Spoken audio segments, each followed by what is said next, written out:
Father, we thank you so much for this opportunity to come together on a Wednesday night and study your word and then look at what's going on in the world. And so we thank you for that opportunity. We thank you for the folks that are gathered here and the folks that are gathered online watching us tonight. Bless us as we study. We pray in Jesus' name. Amen. Okay, we're going to continue in the Doctrine of Rewards. We're going to go to the second crown, the crown of righteousness. And remember, when we're dealing with crowns, the automatic in understanding crowns is that it gives the person the right to rule and reign in the Messianic kingdom. And like I have always mentioned, just because you're a Christian doesn't mean that you're automatically going to rule and reign. Ruling and reigning with the Messiah is an active reward, not a passive reward.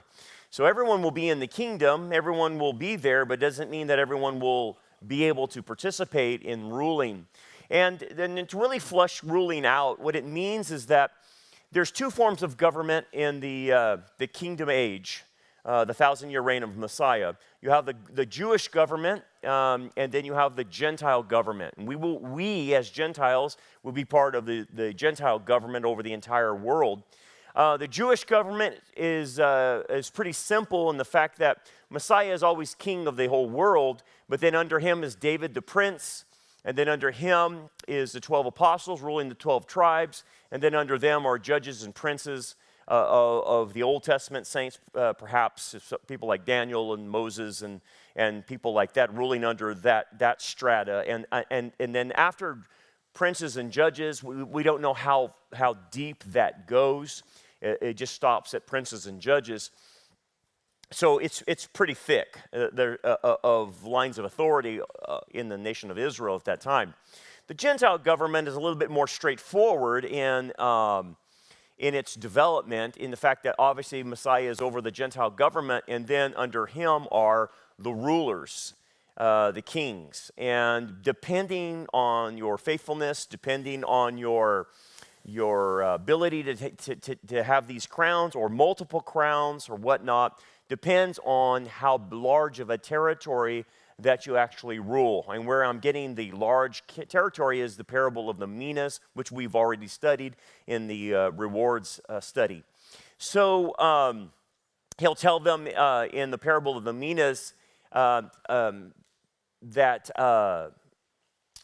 you're faithful in a few things, I will make you ruler of 10 cities. Or then he'll say, I'll make you ruler of 5 cities. And so what you start seeing is an expansion of territory, expansion of dominion to that particular believer based on their faithfulness in the parable of the minas. So, if you get one of these crowns, then you will rule somewhere on this planet. Now, again, the planet will be changed topography-wise. The planet will be like the Garden of Eden again. And so you're not going to have the parts of our world that are kind of ugly or desert or, it has no vegetation. It'll all be, the whole planet will be like the Garden of Eden, obviously. And you'll rule over whatever piece of territory Messiah gives you for that 1,000 years. Now, the thing about ruling and reigning is that you rule over who?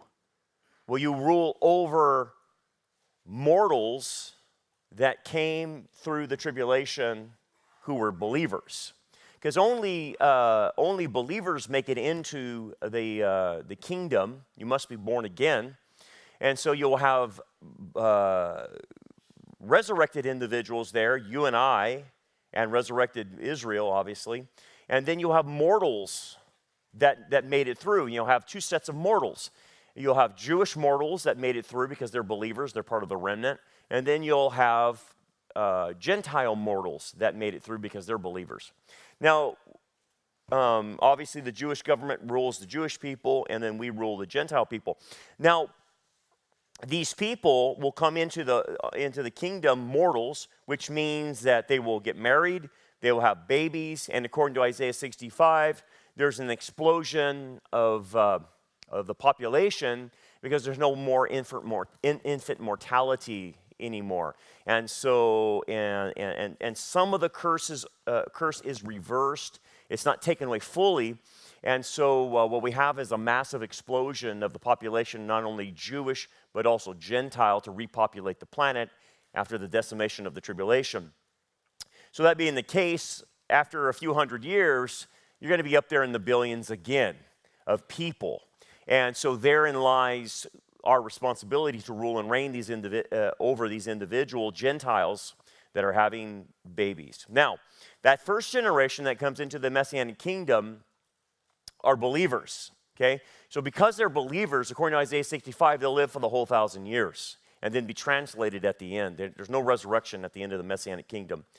The other people that are born into the kingdom have to come to faith in the Messiah, just like you and I would have to come to faith in the Messiah today. But theirs will be a little bit different in the sense that they actually see him in a Shekinah glory. So it doesn't take a lot of faith in that sense to accept him, but it definitely takes a very bad heart to reject him. And so some theologians have said that's probably those who reject Christ during the Messianic age are probably the most wickedest generation to ever live, because they get to see full in front of them the full manifestation of the Messiah.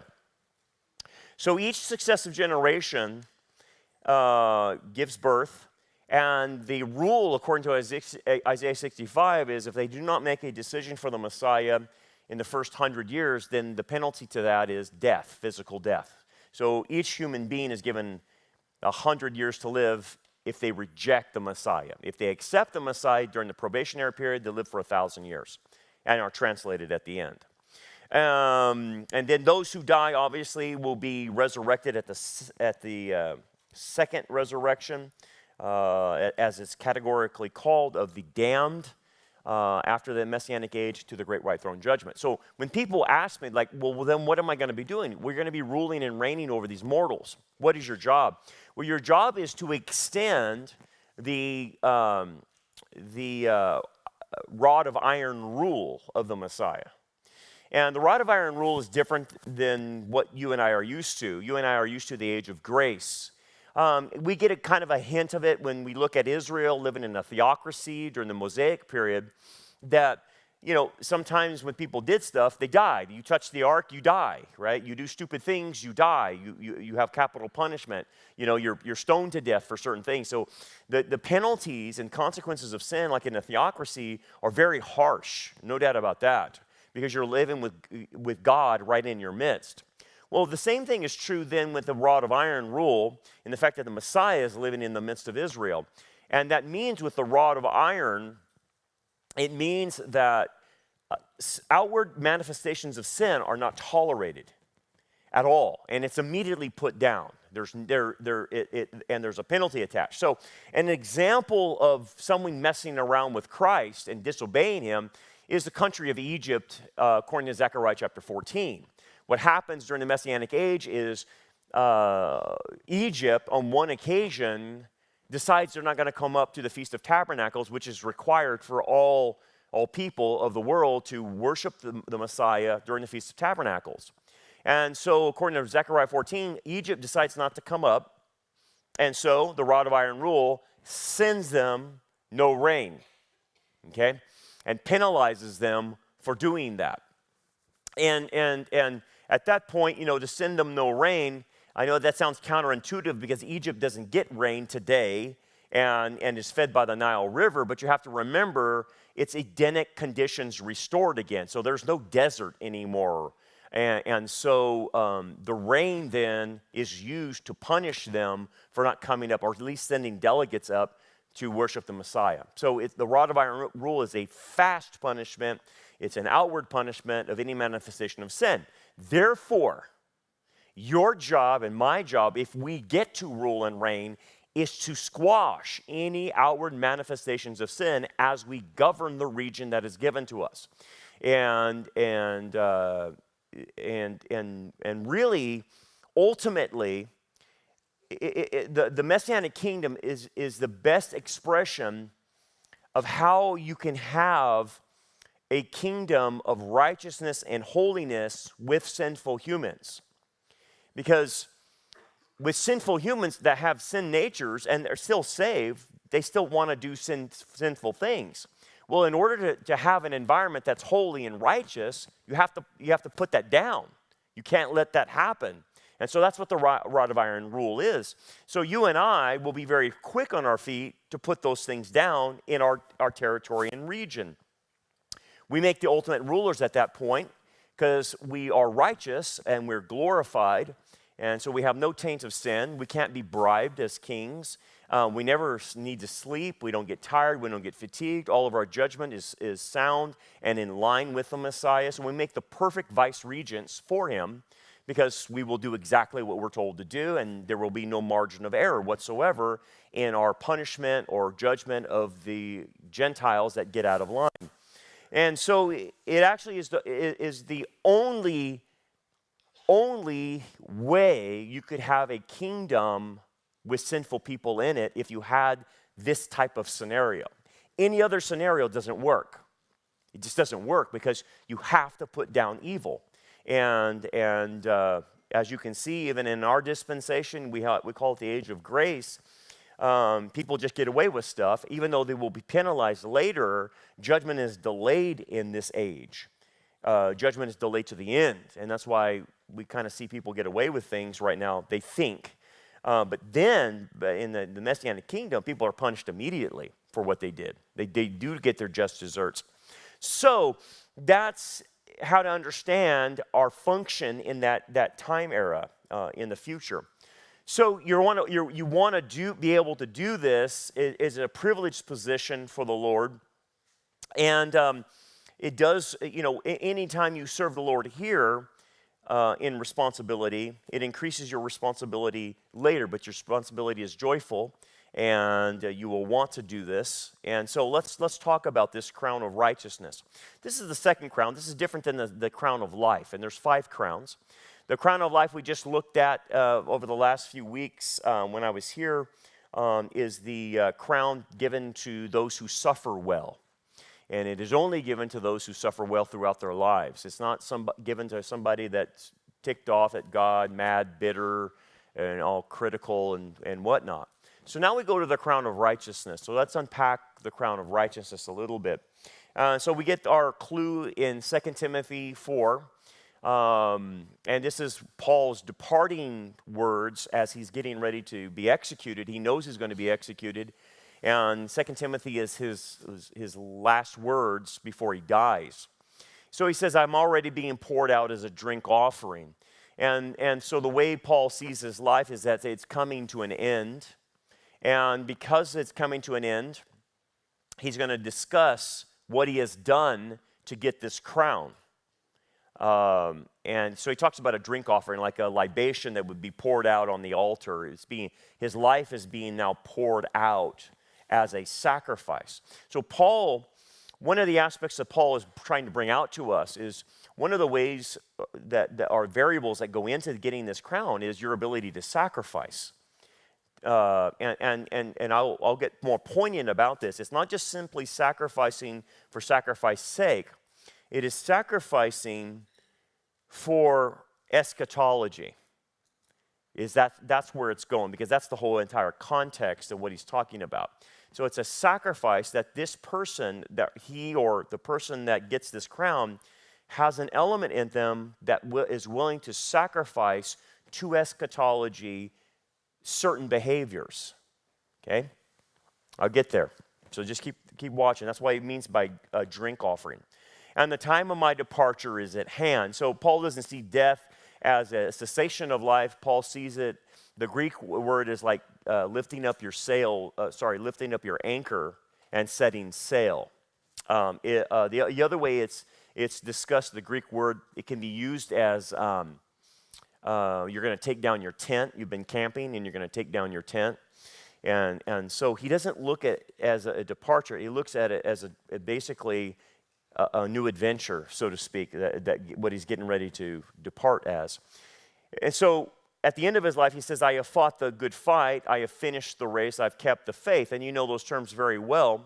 Those are famous lines from him. The good fight, obviously, is that he contended for the faith. He fought the good fight, obviously, of faith.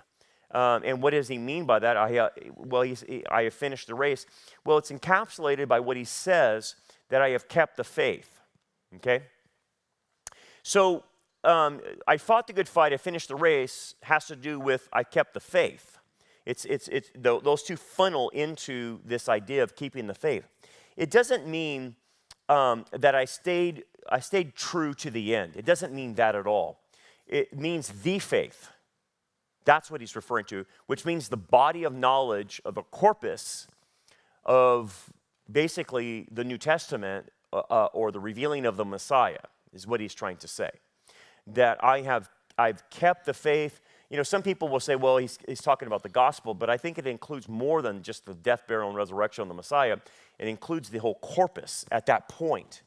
And now, Book of Revelation is not written at this point in time, okay? And so whatever body of truth that he has written, which he wrote 2/3 of the New Testament, he is the main revealer of the Messiah and the church and how we function. So what he is saying is, look, I ran my race, and the way I finished my race is I have been able to keep this body of truth unadulterated and unblemished from false doctrine. I have stayed pure in my doctrine as I have committed that out to you in my writings and my teachings. That's what he's trying to say. So it doesn't mean loyalty. Even though Paul is loyal to the Messiah, that's not what he's referring to. He's referring that his job was to communicate this body of truth, and he did it. And that's why we have Paul as our main guy for understanding Messiah and the church.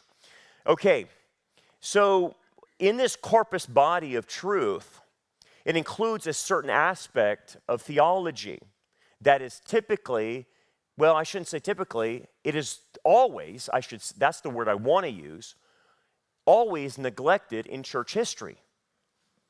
And when you study church history, the evidence of this neglect is all over the place. Like, for instance, the early church fathers wouldn't incorporate the book of Revelation for a very long time. Now, the remnant always accepted the book of Revelation, but the church in general, the book of Revelation was like last to be incorporated, and there was resistance to it, of being incorporated into the canon. Obviously, it should have been, and that's not an issue, but for some reason, and I have theories on the reason, there was always a pushback, even in the early days of the church, of eschatology. Early eschatology, if you study church history, it's premillennial. There's no doubt about it. And they believed in the imminency of the return of the Messiah. They were, we call them Kilianists or Chilianists, however you want to pronounce that. But they understood the 1,000-year reign of the Messiah. They literally. And so Kilianism or Chilianism was a view of the early church, which believed in imminency and pre-tribulation. And you can even make the argument that some of the church fathers believed in a rapture. And I think Lee Brainerd has done a very good job in showing that here's the early church fathers, which we would call the rapture, writing this down in their writings about the imminent return of the Messiah, and that being a separate issue from the second coming, and understanding that there's a tribulation period that must happen. And so it is not until Augustine that gets all fouled up, and really Origen before Augustine, that they start tinkering with eschatology and spiritualizing it. But so up until then, it was premillennial. Now, just let me make a caveat to it, since we're talking about eschatology. There is a straw man argument out there from the Reformed camp, from Calvinists, that dispensationalism was, and the rapture doctrine was drummed up by John Darby. That couldn't be further from the truth. That's actually a straw man argument. That's not being intellectually honest with the corpus of history that we know about the church age and about eschatology. That's just a lie. And I'm sorry, whoever says that John Darby is the one who invented the rapture is out of their mind. Either A, you're ignorant, or B, you know the truth, and so you're lying. There is no middle ground on that. The rapture and dispensationalism all goes back to as far back as to the Church of Antioch. The two schools of thought in early church history was the school of Antioch and the Alexandrian school. And the Antioch church, you and I would fit very nicely into the Church of Antioch because they took things literally. The Church of Alexandria is where they started spiritualizing the text and brought in Greek thought into their theological paradigms, and that permeated through Origen and then Augustine and into the Catholic Church and into Protestantism under Reformed theology now that we have today, who does spiritualize eschatology. So when you see a Protestant today spiritualizing the book of Revelation, you can thank the Catholic Church for that, because that's where it comes from. It comes from Augustine. It's Augustinianism. It's Origen as well. It doesn't come from the school of Antioch. The school of Antioch is more literal in its interpretation, and always has been. So anyway, he says, finally there is laid up for me the crown of righteousness, which the Lord, the righteous judge, will give me on that day, and not to me only, but those who have loved his appearing. And therein lies how to understand the crown of righteousness. I'll get to why it's called the crown of righteousness in just a bit. But as you can see in verse 8, he is including eschatological themes in his description to understand this crown of righteousness. So the first thing he says, which the Lord, the righteous judge, will give to me on that day. What day? The day when Paul stands before the bema seat. That's what he's referring to, and he calls Jesus the judge. Okay? And you don't typically see this in some of the texts that you read about Jesus, but he is a judge, and he will judge us. He will judge Paul. He will judge you and I. He is the righteous judge who will judge us at the bema seat. So this is what Paul is referring to. So now we have an eschatological reality that Paul says, look, I am very confident I'm going to get this crown of righteousness when I stand before the judge at the bema seat. Why?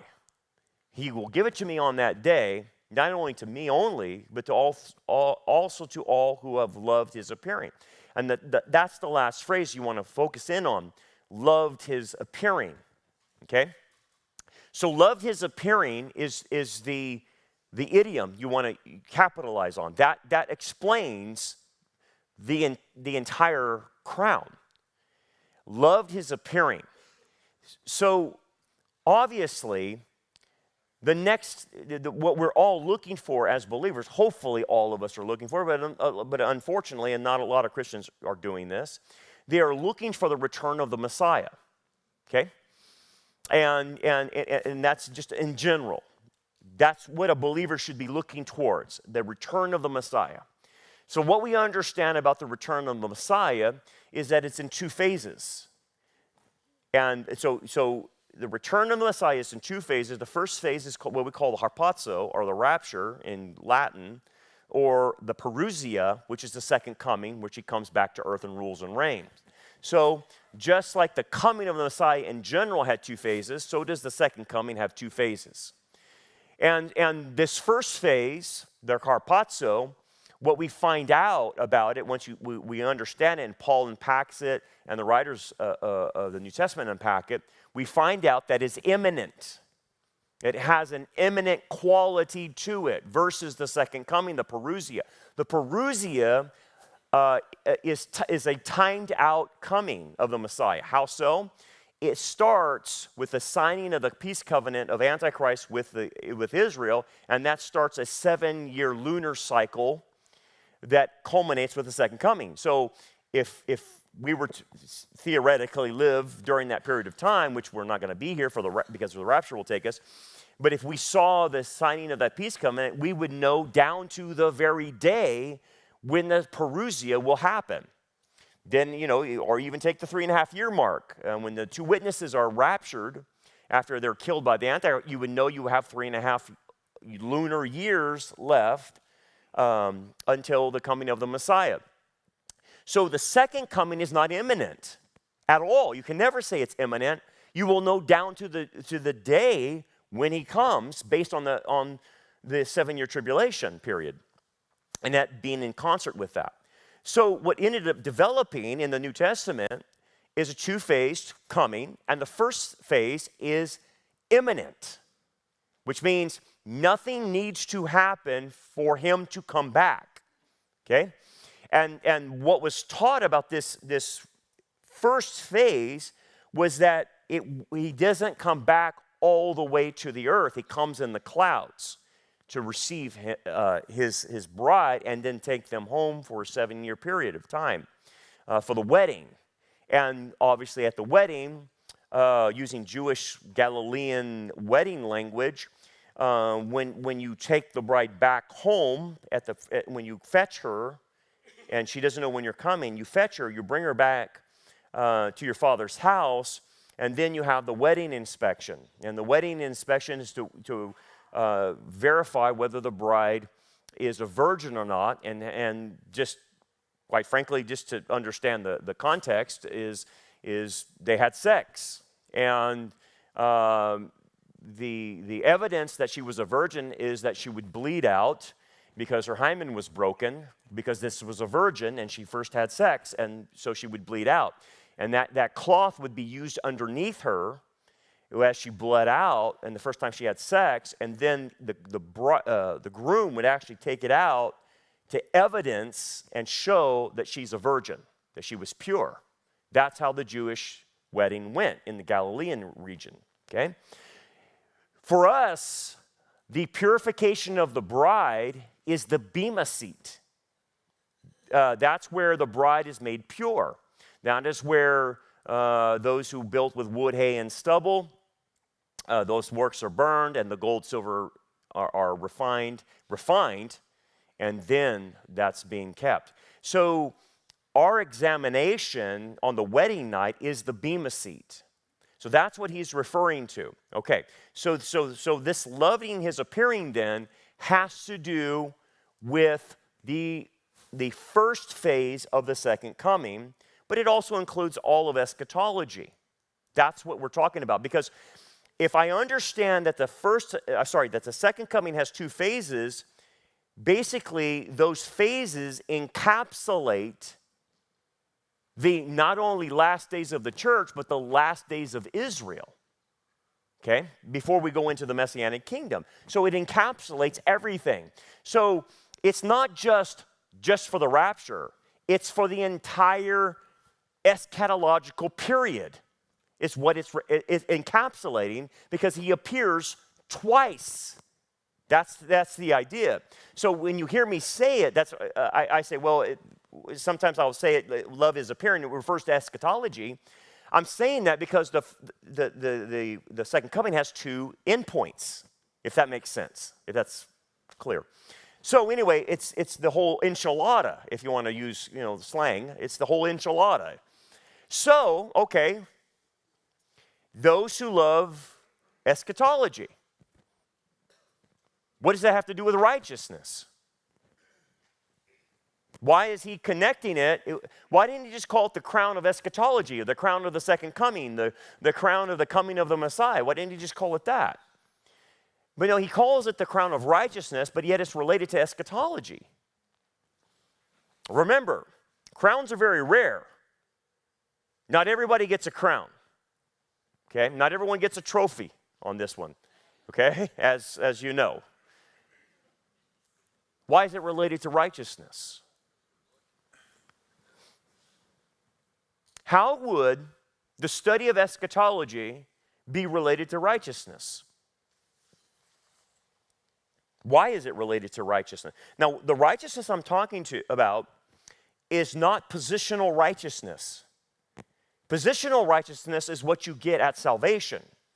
You accept the Messiah, right, as Savior. He imputes to you a foreign righteousness, the righteousness of his own, right? Takes away your sins, forgives you, but he imputes to you a foreign righteousness. So positionally, you stand legally, forensically righteous. But you're not practically righteous. Neither am I. But I'm positionally righteous. What he's referring to is actual practical righteousness. So the crown of righteousness is a crown of practical righteousness.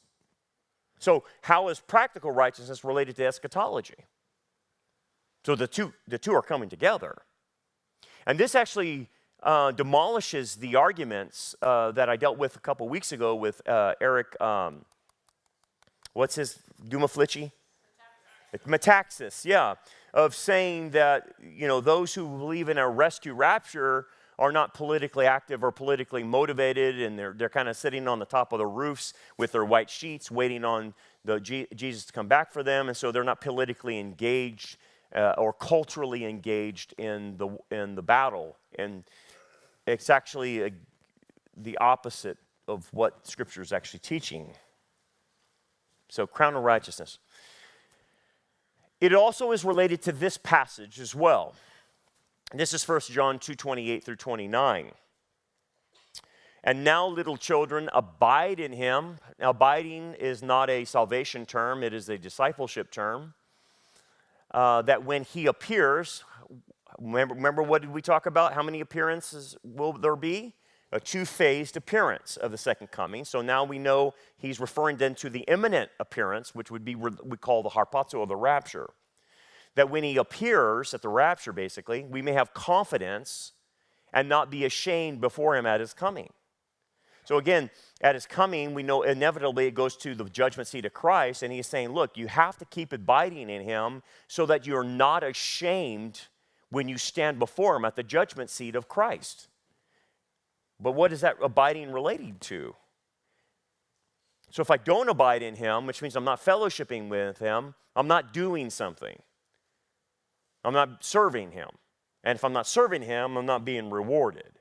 So in order, like I talked on Sunday about foot washing, in order to serve the Messiah, you have to be in fellowship with him. And if you're in fellowship with him, you can serve him. If you can serve him, you get the rewards. So John's even trying to say, look, man, you got to stay in fellowship with him so you can get rewards. He's taking out the middle part, but we understand where the middle part is. It's service. So you can have confidence that he will reward you and not be ashamed. So here's the passage right there. There will be Christians that stand before the Lord completely ashamed of their Christian life. That's just the way it is. And people don't like that. People want to say this is a salvation passage. 1 John has nothing to do with salvation. It's written to believers. So salvation is not even the issue. The issue is abiding. Well, how do I abide? Obedience. Real simple. It's not having a liver quiver. It's not having a religious experience. It's not having a mystical experience. It's simply doing his will, what you're supposed to do, and you'll be rewarded for it. If you know that he is righteous, now notice the connection with righteousness, with the crown of righteousness. You know that everyone who practices righteousness is born of him. Now, what is he trying to say? Well, he's saying, look, and you have to understand what he's saying. He's not challenging their salvation. He's not saying, well, if you act righteous, that proves you're saved. He's not saying that at all. That's Calvinism. What he is saying is, you know that everyone who practices righteous, practical righteous, they live a righteous life, is evidencing that they're born again, in that sense, and is evidencing that they have the new nature working in them, is what he's trying to say. It's not an evidence per se of salvation. It's an evidence of the new nature that they're born of him. The only thing, what was born in you was the new nature. And you're evidencing that new nature by living righteous, because the sin nature cannot practice righteousness. The sin nature cannot do righteousness. Only the new nature can do righteousness through the power of the Holy Spirit and obviously the life of Christ, which is the new nature. So he's connecting the two with the coming of the Lord, the judgment seat of Christ, and righteousness and abiding in him. Okay, so when we put it all together, here's the principles we're working with then at this point. Loving his return has to do, obviously, with the desire to see the Messiah. That's loving his appearing, okay? So eschatology becomes the key subject matter of concern for this crown. But what does it do? Well, knowing eschatology produces righteous behavior in the believer because of imminence and because of the judgment seat accountability for rewards. That's what is the motivator for living righteous, is that Christ could come at any time, and when he comes, I have to stand before him and give an account. If that's not a motivator, I don't know what else is. But that's it. That kind of eschatology, that's what eschatology does in a nutshell. Whether I'm studying the kingdom, whether I'm studying the Antichrist, or any of the subjects of eschatology, I can always distill them back down to this. Christ is coming back at any moment, and I have to stand in front of him. That's the whole point, okay? So if I have to stand in front of him and give an account, and I'm going to be rewarded or not rewarded, that will affect my motivation to live the kind of way he wants me to live. That's what eschatology does. Now, take a step back, and let's watch all of church history and understand the subject matter of eschatology. Now do you understand why the devil does not want the churches throughout church history and even today to study eschatology? Do you now understand why the book of Revelation was the last book to be put into the canon? And why the attack today on eschatology is at a hostile situation. They hate eschatology. The churches refuse to teach eschatology. So the stats, I already can tell you the stats. 98% of the churches in America refuse to teach the subject. Only 2% will teach. Only 2% in America. Do you now understand the demonic reason why? Because if the devil can take eschatology out of the church, then the church doesn't expect Christ to come back, and the church then starts acting worldly. The believers will act worldly. They will not have a sense of urgency. They will not have a sense of, I got to act right. I got to get my life together. They'll say, there's plenty of time. I can be spiritually lazy with my life. And then they start acting unrighteous and unholy. Okay? Now, the contrast to this, and I'm going to show you some other passages to prove my point and to prove Paul's point. The contrast is if you continue to read in 2 Timothy 4, he's saying, this is what I have coming to me, but then he contrasts himself with Demas. And he says, be diligent to come to me quickly, telling Timothy, for what? Demas has forsaken me, having loved this present world. So that's the contrast. So Paul apparently had a partner in ministry with him by the name of Demas.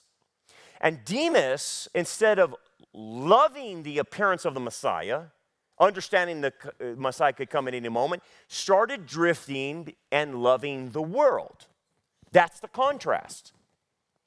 So if I'm Satan, I'm going to tempt the church to get away from eschatology so they'll drift into being like Demas and becoming lovers of the world. Now, if you go to these churches, many of them, let's take Joel Osteen's church, for example. Or Rick Warren when he was active, or Bill Hybels, the seeker-friendly movements types of churches where there's no eschatology whatsoever. It's not even a blip on the radar screen. I can almost guarantee you what kind of believers you're going to get out of that. Even if they are saved, and many of them are not, some of them are saved, they're worldly. They're just worldly. Because I got to get ready. There's nothing like that happening to them. And so they drift into worldliness like Demas. Now, I'm going to show you a bunch of scriptures that prove the point that Paul is trying to make and prove that eschatology creates righteousness and that a lack of eschatology creates spiritual laziness and spiritual worldliness. Take, for instance, this passage as an example. But for that day and hour, no one knows. Not even the angels of heaven, but my Father alone. That's rapture language, by the way. Okay? It's a periday that starts the Greek in there. So it's starting a new subject in Matthew 24. But as the days of Noah were, so also will the coming of the Son of Man be. For as in the days before the flood, they were eating and drinking, marrying and giving in marriage, until the day Noah entered the ark, and did not know the flood came and took them all away. So also will be the coming of the Son of Man. Okay, so it's perfectly in line with conditions before the flood and conditions before the rapture. Okay? So he cannot be talking about the conditions in the tribulation because all hell is broken loose. So he's talking about the conditions that they were going about their daily lives. They were unaware that a judgment was coming. Okay? And so the two are connected. And then he goes, where am I at? 40. Then 2 men will be in the field, one will be taken, the other left. 2 women will be grinding at the mill, one will be taken, the other left. And I believe that's a reference to the rapture right there. Watch therefore, for you do not know the hour your Lord is coming. This day or hour, and you don't know the hour, that's related to the Feast of Trumpets. In the Feast of Trumpets, you don't know the day or the hour when the moon will rise. So there's a 2-day watch for the moon in the Feast of Trumpets. That's where that language comes from, day or hour. You don't know the day or hour of the moon at the Feast of Trumpets. So he incorporates that into the rapture language. So anyway, but know this, that if the master of the house had known what hour the thief would come, he would have watched, right? And not allowed his house to be broken into. Therefore, you also be ready, for the Son of Man is coming at an hour you do not expect. Notice the warning. Notice that if he would have known that when the thief would come in, so he's relating his coming to a thief and relating to the high priest as well, because the high priest was called the thief in the night. He says you don't know when to expect it. So there creates an urgency there. So the warning is you have to keep watch because I can come at any point in time. Okay, got it. Notice this. This is another passage. Who then is the faithful and wise servant? Again, what are we talking about? We're not talking about unbelievers versus believers. We're talking about servants, believers, whom his master made ruler over his household to give them food in due season. Blessed is that servant whom his master, when he comes, will find so doing. Assuredly, I say to you that he will make him ruler over all his goods. Ruler, ruling and reigning. But if that evil servant says in his heart, my master is delaying his coming. Notice that. What is that? That is somebody that's not watching for the rapture. That's someone that's not watching eschatology. That is somebody is saying, it's going to be a long time from now. It's someone that's ignoring eschatology. And begins, what starts happening? He begins to beat his fellow servants. So this is what we call spiritual abuse. They start spiritually abusing other believers. And we see that with false teachers and charlatans, but we see it in the church as well. So those who don't understand that they're going to stand before Christ at any point in time, at any second possibly, start mistreating other believers. That's what they do when they don't think they're going to be accountable. And then what else do they do? And to eat and drink with drunkards. So they start acting very worldly. The master of that servant will come on a day when he is not looking for him and at an hour that he is not aware of. Rapture language. And I will cut him in two and appoint him his portion with the hypocrites, where there shall be weeping and gnashing of teeth. And what he's referring to is not going to hell. Do not think that weeping and gnashing of teeth has to do with going to hell. Weeping and gnashing of teeth is a Jewish idiom that means extreme regret. That's all. Extreme regret for what you were doing. And then the idea in verse 51 that he will cut him in two and appoint him with a portion with the hypocrites means this person, this servant who didn't expect his return, and therefore it lent itself to unrighteous living, especially beating other servants, mistreating other believers. When he's before the judgment seat, will be cut in two by the Messiah. Well, what does that mean? Well, you don't want to take it in a literal sense. What it means is that the Word of God, the Word coming from the Messiah, will slice and dice that believer up to pieces in judgment. So basically, the person will get the biggest tongue lashing they have ever received in their whole life from Jesus himself. And then his penalty is he's assigned a portion with the hypocrites in the kingdom. What are the hypocrites? Or who are the hypocrites? They are believers who did exactly what he did. They got saved and they lived a hypocritical life. They didn't practice practical righteousness and holiness. They got saved and they lived worldly, which makes them a hypocrite. And in the kingdom, hypocrites or assigned a certain location, certain things, and they're not allowed to do a lot of things in the kingdom. So this guy, because of not watching eschatology and not living practically righteous, is assigned to this place in the kingdom. It is not purgatory or anything like that. They're excluded from a lot of benefits they would have received had they been rewarded. It has nothing to do with salvation. It has to do with rewards. And hypocrites don't get rewarded. They just don't. Let's go to the next one. In the kingdom of heaven will be likened to 10 virgins. Now, this is a reference to Israel, but it makes the same point. Who took their lamps and went out to meet the bridegroom. How I know it refers to Israel is because it refers to the torch ceremony that happens after 7 days of the wedding, when the bride and groom make a public appearance publicly in their village. So this is the torch dance that they're doing. So this is referring to the second coming. It's referring to Israel, okay? But it does make the same point. Now 5 of them were wise and 5 were foolish. Those who were foolish took their lamps and took no oil with them, but the wise took in their vessels with the lamps, oil in their vessels with the lamps. But while the bridegroom was delayed, they slumbered and slept. Okay, there's the idea of not watching, okay, looking for eschatology. And at the midnight cry was heard, behold, the bridegroom is coming, go out to meet him. Then all those virgins who arose and trimmed their lamps, and the foolish said to the wise, give us some of your oil, for our lamps are going out. But the wise answered, saying, no, lest there should not be enough for us and you. But go rather to those who sell and buy for yourselves. And while they went to buy, the bridegroom came, and those who were ready went in with him into the wedding, and the door was shut. That's talking about the kingdom. Afterwards, the virgins who came also saying, Lord, Lord, open to us. But he answered and said, surely I say to you, I do not know you. Watch therefore, for you know neither the day nor the hour in which the Son of Man is coming. So again, that the reference to Israel, but the application it can be made is the same for them and for us. If you're not watching, you're in trouble. They weren't watching because they weren't filling their oil, and that refers to salvation. They didn't get saved. So it's a little bit different point, but still, it's the idea that they're not ready. Anyway, Mark 13 makes the same point, but of that day and hour no one knows. Again, that's trumpet language. Not even the angels in heaven nor the Son of Man, but only the Father. Take heed, watch, and pray, for you do not know the time when the time is.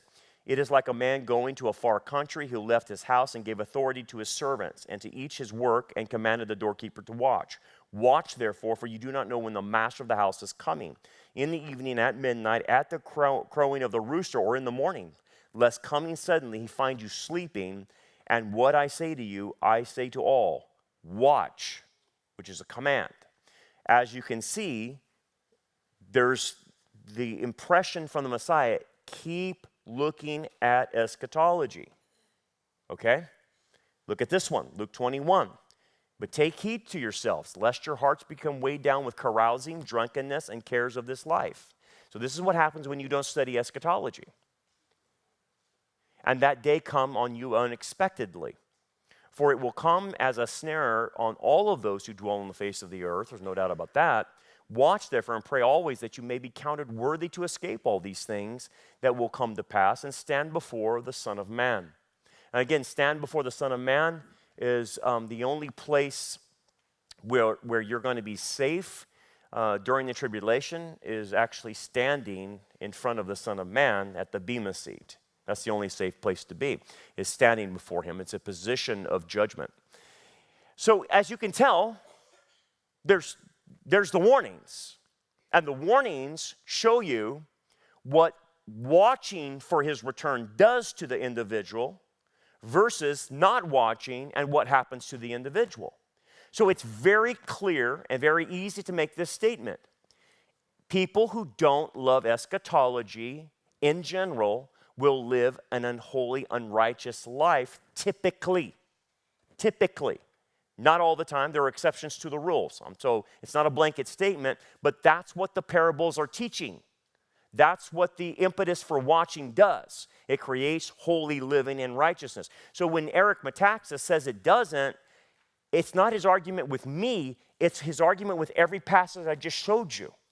It's those who sleep and are not paying attention that start living worldly. There you go.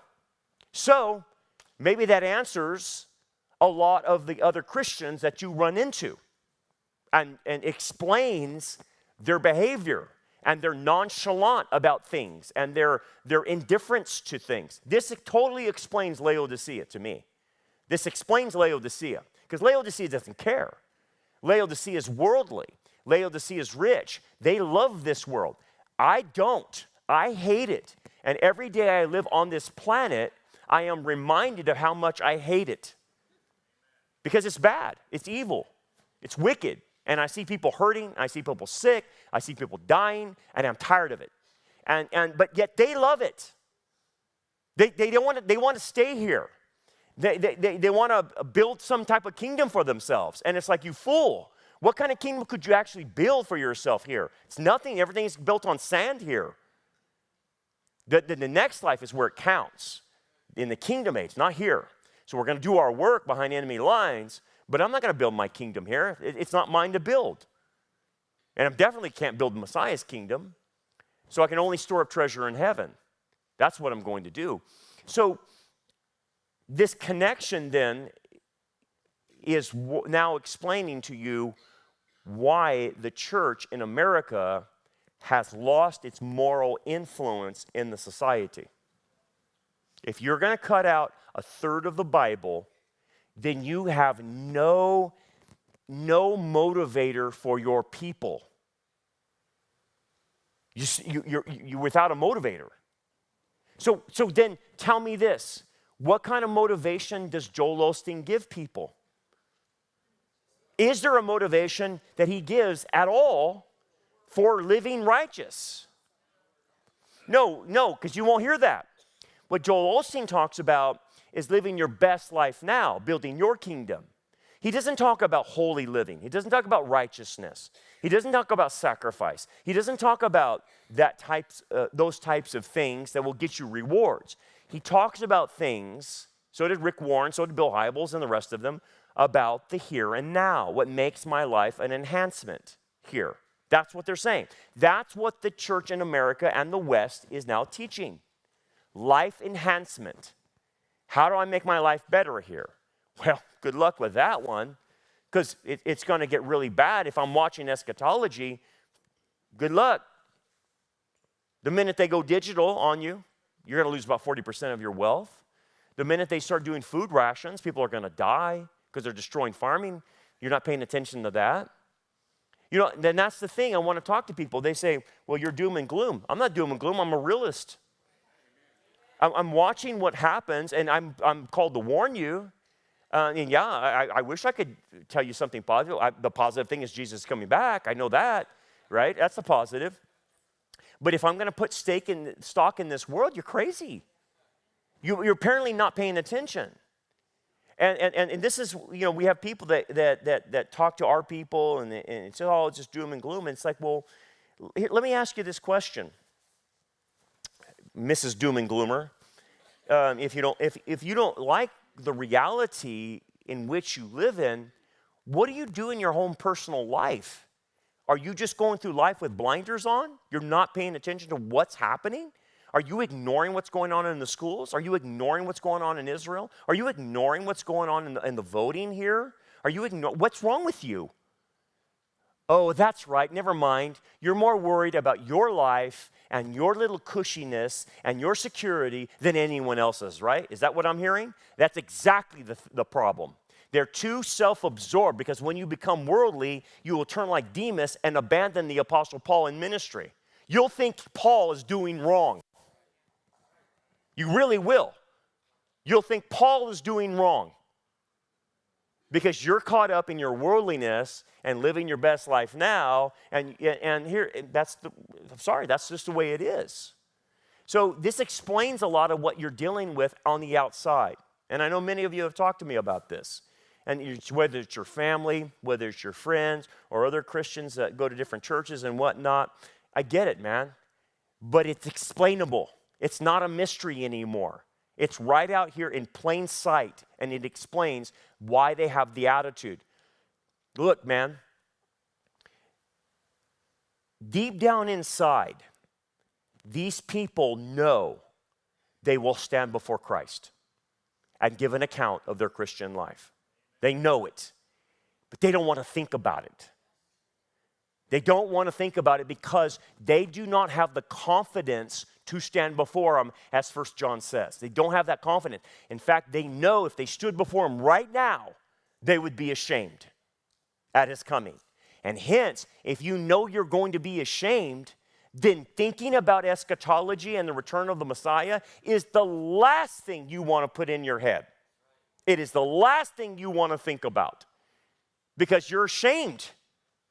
And you know you're going to get the biggest tongue lashing you ever did because he's going to say, what did you do with your life? You totally wasted it, man. They know that deep down inside. So what they do, it's a tactic that a lot of people do. If they don't want to confront the truth, they compartmentalize it, put it in a box, and put it over there and never think about it again.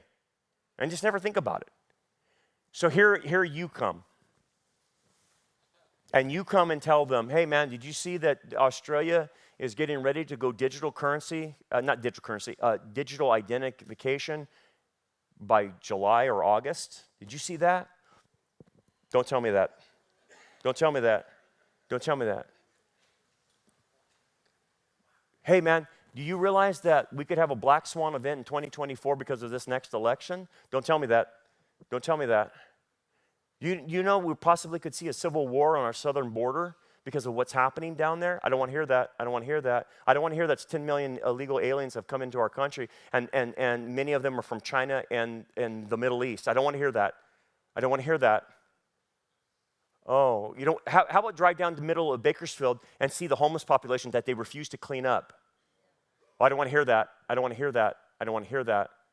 Okay, then fine. That's what we're dealing with. That's what they're dealing with people that don't want to see us coming. Because if you do, you have to incorporate all of that into eschatology because those are converging factors of eschatology. What did he say? When you see these things begin to happen, look up, lift up your heads, for your redemption draws near, right? So it's not a negative, it actually means you're getting closer, right? That's the whole point, right? That's the positive. So